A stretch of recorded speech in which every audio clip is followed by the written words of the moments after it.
We shouldn't read too much meaning into this, but one way of reading it is that the message of the international community, the global condemnation and the absolute unacceptability of their nuclear program is finally getting through. The sanctions are working, and that may be causing them to recalculate.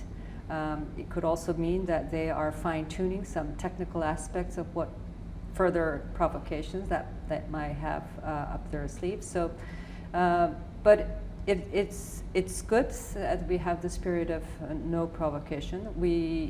North Korea, in the first instance, need to stop its provocations, period.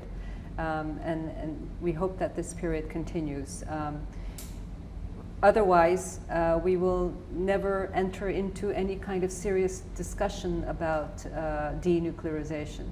And our goal through these sanctions and pressure is to draw them out, to force the point on them that they need to change course. Do you think the US and China are taking the right approach, or is there a need to bring Russia into the fray?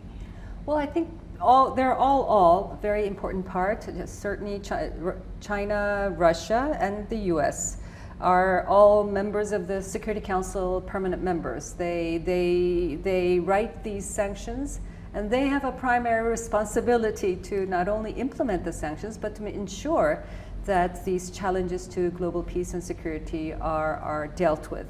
So on that fundamental level, we expect China and Russia to play that very important role. On the North Korean nuclear issue, also, I think China is implementing very faithfully the sanctions. It says so, and we see the actions on the ground. Russia also says that it is faithfully implementing the sanctions. But what, Minister Kang, can North and South Korea ever unite? Well, there is always the future. And I think after a period of peacefully living together, there will come a time when the people on both sides feel it's time. But what we need in the first instance is a permanent peace on the Korean Peninsula. You know that we are frozen at the armistice agreement at the end of the war, and that has not been replaced by a peace agreement. But for us to work towards a permanent, lasting peace, we need to come to terms with the nuclear issue.